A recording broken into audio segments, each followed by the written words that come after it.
subconscious mind. Your subconscious mind, I've been studying a lot about the brain as far as thoughts, mental faculties, and things that we can do to really strengthen our mind and our brain, because it's two different things. Does that make sense? Oh, it totally does. And it really opened my eye up too, because as me being a team leader and doing what I'm doing, because we talk to so many people, and yes, you do get those people that will try to bring you down or say negative things. People that have like a victim attitude, or right, that are just really negative and not in a good, healthy place in their life. They think they want to be put on a pedestal, but they need to be do some correction on their thinking, really. Yeah, absolutely. See, right here on page 12, it says, the man who does not control his feeling may easily impress the subconscious with undesirable states. By control of feeling is not mean restraint or suppression of your feeling, but rather the discipline of self to imagine and entertain only such feeling as contributes to your happiness. Control of your feeling is all important to a full and happy life. I love this part. And he's not saying, like he says, he's not talking like suppress or restrain or avoid challenges, but he says never entertain an undesirable feeling nor think sympathetically about a wrong in any shape or form. Do not dwell on the imperfection of yourself or others. To so is to impress the subconscious mind with limitations. What you do not want done unto you, do not feel that it is done unto you or another. This is the whole law. This is the whole law of full and a happy life. Everything else is commentary. Every feeling makes a subconscious impression. So every feeling you have makes such a powerful, powerful impression on your subconscious mind. And your subconscious mind never forgets anything. So keep that in mind and be really mindful of that as you go out throughout your day and your life. This book made a huge impact on me to become a very mindful person. Now, I'm not perfect every day, but I catch myself so quickly now, and I recover and I move on, and I do that reverse engineering at a rate that's fast, because I'm like, I don't want my subconscious mind. I don't want to program my subconscious mind. I've already had enough negative programming in my life. So now that I'm aware of this and I've learned all these teachings of how we can really, really change our brain, really rewire our paradigm and our mind, it's powerful. And I just want to read this one little last bit right here. Unless it is contracted by a more every feeling makes a subconscious impression unless it is counteracted by a more powerful feeling of an opposite nature must be expressed. The dominant of the two feelings is the one expressed. I am healthy is stronger feeling than I will be healthy. To feel I will be is to confess I am not. I am stronger than I am not. I am is stronger than I am not. Anything you put behind I am is one of the most powerful things you can do. That's the exact same thing I highlighted. Yeah. And I've been practicing this, changing your thoughts and the way you're thinking each and every day. And I seem to be getting a lot more done. Yeah, me too. I look at people that procrastinate, and I think a lot of it is just what's bogged down in their mind. Absolutely. So for me, I got a lot out of this book. It's truly amazing. And also I went ahead and every word that I didn't understand, I went and looked up. Thank you. That's a good thing to do. I actually read the book twice, and then I went on the podcast and listened to the podcast too. Not the podcast, but the audio. And you catch little things in there that are just so amazing. One of the other key points that really got my attention was it says, you are already that which you want to be, and you refuse to believe this is the only reason you do not see it. Yeah, that's so powerful. I think that is so amazing when I read that. Yeah. Will you read that one more time? I want to hear that one more time. You are already that which you want to be, and your refusal to believe this is the only reason you do not see it. That is really good. We are already, and I can't wait to get to chapter 4. I'm not going to jump to that, but the Spirit just being, just living as our prayers are already answered, and we are what we already desire to be. We just have to realize that and align our feelings, and really start working on our mind and our mental faculties, and gain your emotional state is what dictates everything in your world, and a lot of it comes from your subconscious mind. Your emotions are really tied into that. Right here it says on page 13, it says, be careful. I highlight this. I love this part because it's so true. Be careful of your moods and feelings, for there is an unbroken connection between your feelings and your visible world. Your body is an emotional filter and bears the unmistakable marks of your prevalent emotions. Emotional disturbances, especially suppressed emotions, are the cause of all disease.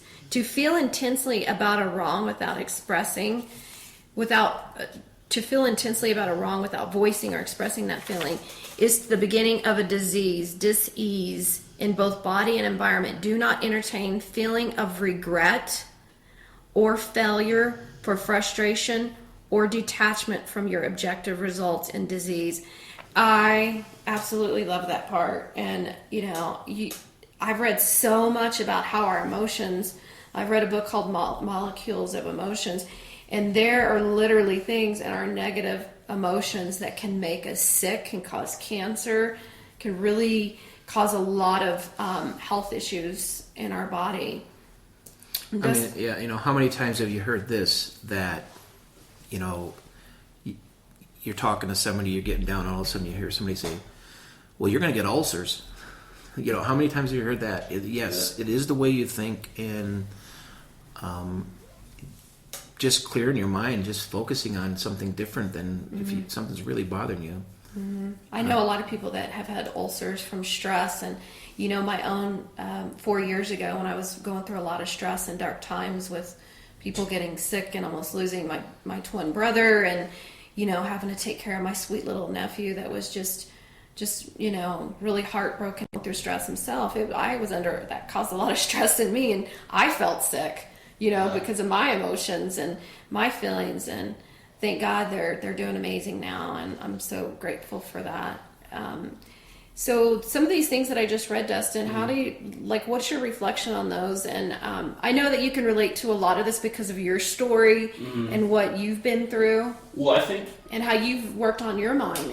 I think people ignore, their emotions, what we're talking about, and they store them in their body. And every time... I have a lot of clients that come to me and they're not feeling well. And the first thing I ask is, well, are you sure it's not psychological? Mm-hmm. And a lot of illness and disease is definitely psychological, and about storing feelings in our body and not releasing them, not dealing with them. I have a family member, I can't mention names right now because he would probably get really upset, but he's been to the emergency room hundreds of times for stomach ailments, and they've done tests on him, and there has been nothing wrong with his stomach. There's nothing wrong with his body, and it's all originates from anxiety and holding on to emotion. So just seeing that and knowing that, and even myself, even in my own past, I've held on to emotions where it's caused me severe illness, and to stay stuck and bogged down and feel real heavy. Our emotions, this really, I want to just share this real quick because it really does relate to what we're talking about, because this is about emotional state, your conscious, the law of consciousness, and the subconscious, and how they really work together, and how we can have power over one another. How the conscious mind can have a lot of power and reprogram the subconscious mind, and that's what he talks about in this book. But our emotions, and why you feel that way, what you just mentioned, was because whatever, when we're dealing with anger, and we do have to, obviously, when you feel anger, you just have to, you have to acknowledge that. You don't want to suppress it. but to gain control of it where it doesn't have control over you and your emotional state, and is really just to acknowledge it and ask yourself, what can you learn from it?